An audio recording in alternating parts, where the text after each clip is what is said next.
pambansang Filipino. Lagi nating tatandaan na sa wikang pambansa ay hindi lamang ito basta-basta nabubuo. Dumaan ito sa mahabang proseso.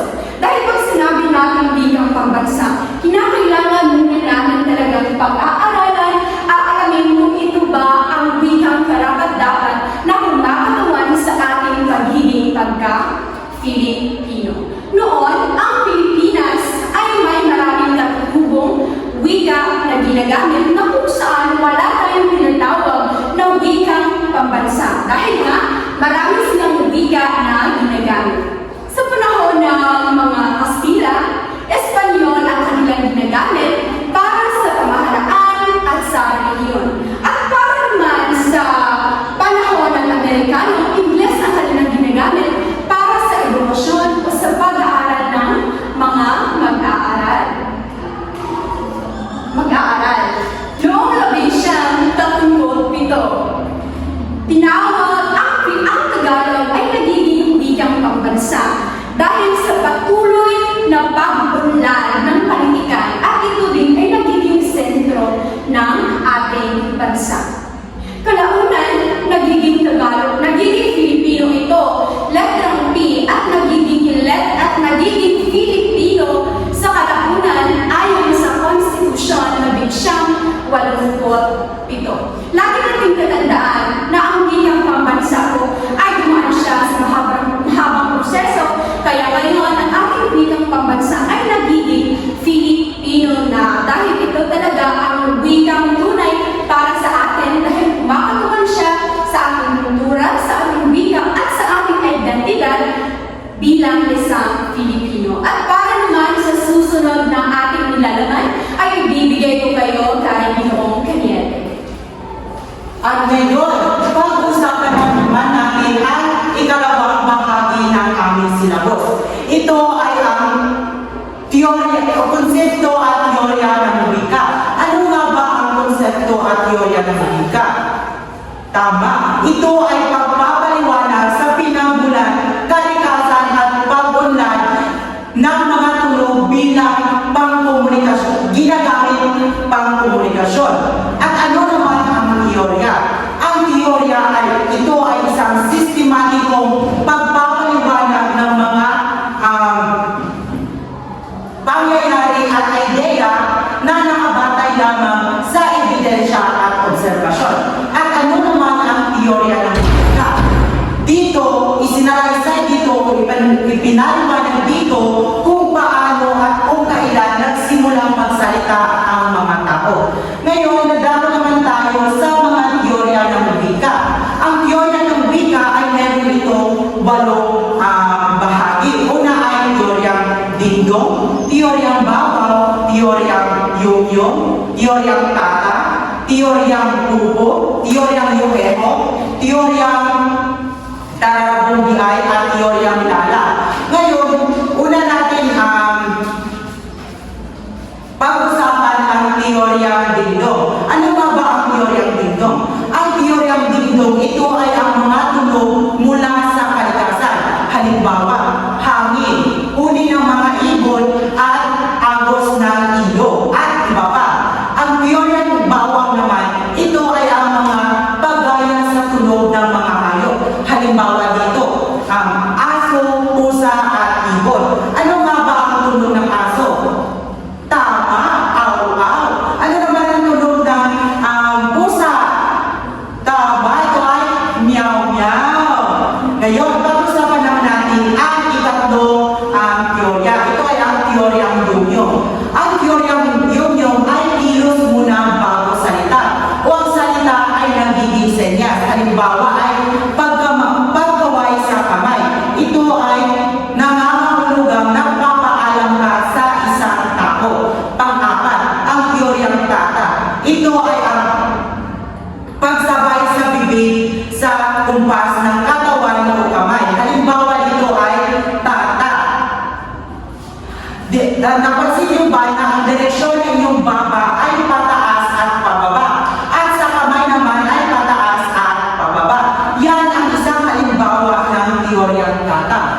teoryang pupo. Ang teoryang pupo, ito ay nanggagaling sa ating emosyon. Halimbawa, sigaw at iyak. Pang-anim, ang teoryang Yoheho. Ang teoryang Yoheho ay dito lumalabas ang tunog sa mga pisikal na bagay o kapag ang tao ay nagbubuhat ng mabigat na bagay. Ano nga ba ang tunog kapag ang tao ay nagbuhat ng mabigat na bagay? Tama o ganon. At ngayon, dadako naman tayo sa ikapitong teorya. Ang teoryang tararabundian. Ang teoryang tararabundian, ito ay nanggaling sa mga tunog ng ritual, seremonya at pag-awit. At panghuling teorya ay ang teoryang lala. Ang teoryang lala, ito ay ang galing sa musika at melodiya ng damdamin. Ngayon, naintindihan na ba ang mga teorya ng wika? Kung gano'n, dadako naman tayo sa mga konsepto ng wika. Una ay ang sistematikong balangkas. Ang sistematikong balangkas, ito ay ang pagbuo ng mga tunog na pinagsama-sama ay naging salita o pangungusap. Pangalawa ay ang arbitraryo. Ang arbitraryo, ito ay ang mga wikang pinagkakasunduan ng bawat tao sa isang komunidad o sa iba't ibang komunidad. Halimbawa dito ay ang libang. Ang salitang libang sa Pilipino ay nangangahulugang aliw. Ngunit sa salitang Bisaya naman o sa Bisaya o Cebuano, ang salitang libang ay nangangahulugang pagdumi ng tao. Kaya naman, ipinapakita dito ang pinagkakaiba o pagkakaiba ng pinagkasunduan ng bawat tao o bawat komunidad. Pangatlo, ang kultura at pagkatao. Ang kultura at pagkatao, ito ay mga wikang refleksyon ng mga kultura, kasaysayan at sa ibang lahi. Halimbawa dito ay ang pagmamano sa matanda. Ang pagmamano sa matanda ay sumisimbolo sa paggalang. Kaya naman, naging kultura siya ng mga Pilipino upang ipakita na sila ay may paggalang sa mga nakakatanda. At panghuli o pang-apat ay ang lengua franca. Ito ay ang wikang ginagamit ng magkakaibang tao na may magkakaibang lingwahe o dialect. Halimbawa dito ay ang Filipino sa Pilipinas. Halimbawa, may dalawang tao na nag-uusap. Ang isa ay Ilocano at isa naman ay Bisaya. Kaya hindi sila magkaintindihan kapag ang ginamit nilang lingwahe ay ang kanilang sariling dialect. Kaya naman, gagamit sila ng lengua franca o Filipino sa Pilipinas upang sila ay magkaunawaan. Naintindihan na ba ang konsepto ng wika? Kung ganon, ibibigay ko ang susunod kay Binibini Evelyn Bayo. Ngayon, nadako naman tayo sa batayang konsepto sa pag-aaral ng wika. Ano nga ba ang batayang konsepto sa pag-aaral ng wika? Ang batayang konsepto sa pag-aaral ng wika, ito ay tumutukoy sa mga pangunahing ideya at prinsipyo sa mga tao upang magkaunawaan batay sa mga wika, paano ito ginagamit at bakit mahalaga ito sa tao at sa lipunan. Ngayon, talakayan natin ang wikang pambansa. Ang wikang pambansa ay ginagamit ito o ito ang kumakatawan sa pagkakakilala natin bilang mga Pilipino. At sa ating bansa, ito ay ang Filipino. Dadako naman tayo sa wikang opisyal. Ang wikang opisyal, ito ay ginagamit sa mga pamahalaan, sa mga legal na transaksyon, at sa mga ito ay ginagamit ng mga Filipino at Ingles. Ang pangatlo naman ay ang wikang pagtuturo. Ang wikang pagtuturo, ito ay ginagamit sa pagtuturo sa paaralan tulad ng Filipino, Ingles,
Ang Edile ay natatanging paraan ng pagsasalita ng isang tao. Pangalawa naman ay ang dialect. Ang dialect dito ay nakabatay sa region o sa lugar. Pangatlo naman ay ang sociolect. Ang sociolect ito ay ang wika na ayon sa antas lipunan o panlipunan. Ang para malikapagtuloy ang variety ng wika ay ibibigay ko kay Benedict Charles Angel Ginamian ang susunod. Okay, nadapat naman tayo sa ecolate. Ang ecolate ay ito yung mga salitang ginagamit sa loob ng bahay o tumutukoy sa paraan ng pagsasalita na naapektuhan sa kapaligiran o lugar. Ito ay kung saan ka nakatira. Halimbawa, ang mga tao sa probinsya ay may sariling punto o estilo na ay kumpara sa mga tao sa lungsod. At pangalawa, ang kasunod ay ang register. Ang register, ito yung ginagamit na wika na ginagamit ng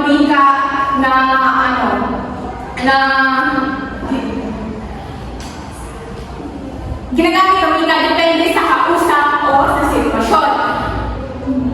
Ibig sabihin, nag-iiba ang kanilang pananalita o depende sa kanilang makakausap na ito ba ay casual o di kaya formal na pananalita. Halimbawa, sa pakikipag-usap sa buro ay magkaiba sa pakikipag-usap sa mga barkada. Ang kasunod naman ay ang jargon. Ang jargon, ito yung may mga special na wika na ginagamit na sa particular na grupo o sa profesyon. Halimbawa, ang doktor ay may sariling terminolohiya tulad ng diagnosis, prescription. Hindi lahat ng tao ay hindi alam kung ano ang ibig sabihin ng mga salita o mga terminolohiya sa doktor. At ang kasunod ay ang Creole. Ang Creole, ito yung wika na ginagamit na pinaghalo mula sa iba't ibang pagsasalita, iba't ibang salita o wika. At ang panghuli ng variety ay ang pidgin. Ang pidgin, ito yung may pagkakatulad ang pidgin o ang Creole. Pero ang pidgin, ito yung pakikipag-usap sa magkaibang dalawang tao, magkaiba ang kanilang mga lingwahe. At ngayon ay dadako na tayo sa linguistiko at geograpikong variety sa Pilipinas. Ang wika sa Pilipinas ay magkakaiba o nagkakaiba ang kanilang nagkakaiba depende sa kanilang lugar o rehiyon dahil may mga katutubong wika sa bansa na may mga iba't ibang salita sa iba't ibang lugar o nakakasama ito sa mga Pilipino. Una ay ang ambag na salitang Ibaloy. Ang Ibaloy ay tinatawag na wika ng Benguet ay may mga salitang napasama sa Filipino. Tulad ay halimbawa, kanyaw. Ito ay namamahulugang pista o di kaya ritual. At saka naman, ibang halimbawa ay uwi. Ito ay bahay. Kasunod ay ang pangalawang linguistiko o geographical variety sa Pilipinas ay ang salitang Ilocano. Ang salitang Ilocano ay ginagamit rin sa ibang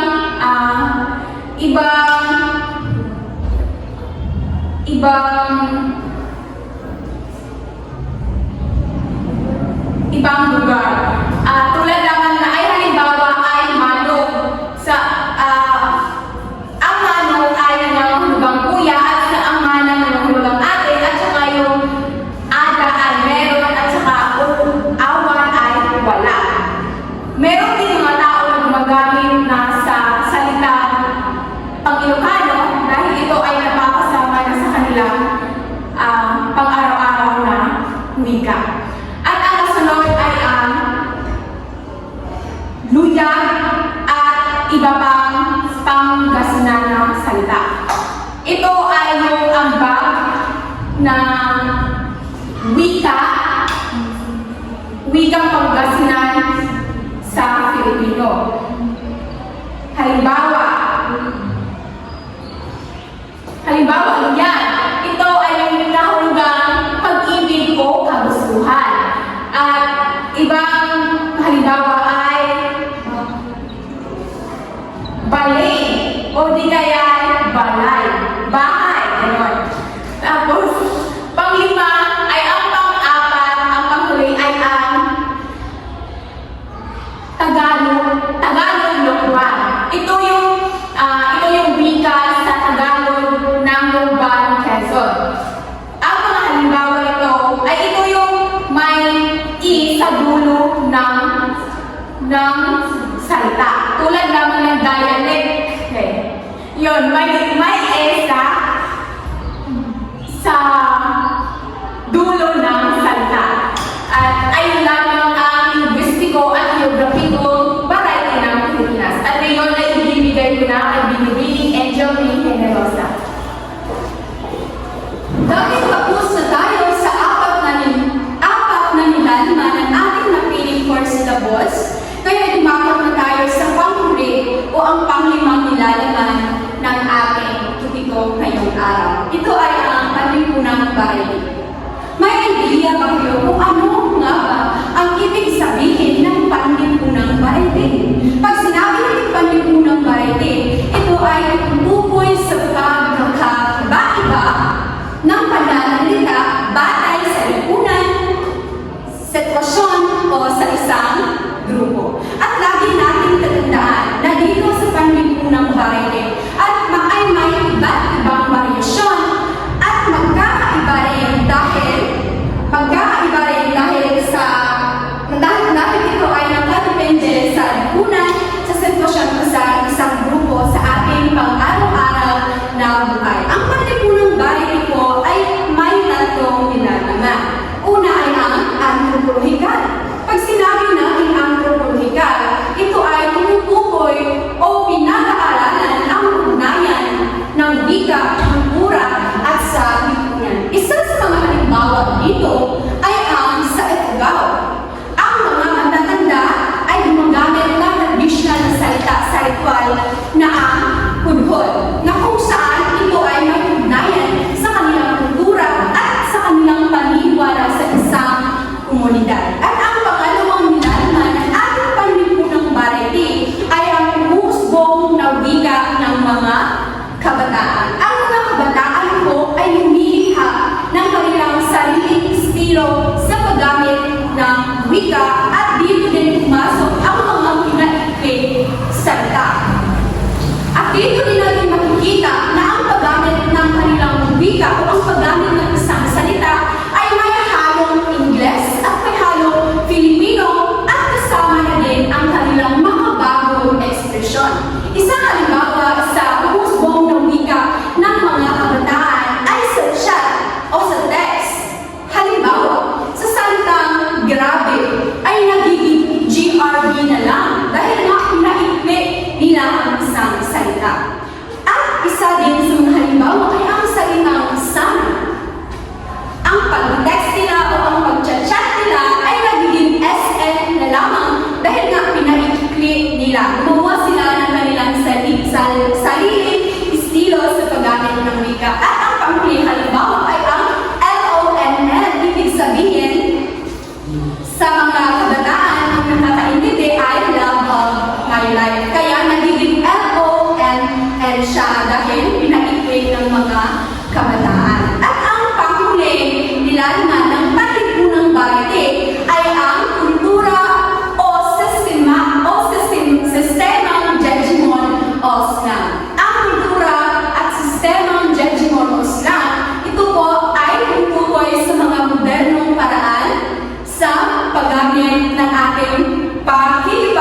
komunikasyon ng isang bagay.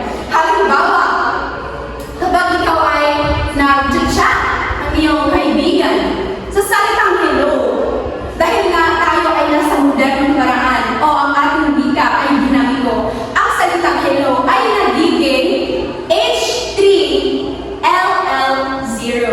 Yan po ang halimbawa ng Jejimon o slang. At sa tingin ko ay dito na po nagtatapos ang aming talakayan at ang mga itinilakay ng aking mga kagrupo, yun po ang daloy ng aming yun po ang daloy sa aming napiling course sinubos ng patungkol sa variety at variation ng wika ng gagaling sa Lyceum of Alabang College of Education. Yan lang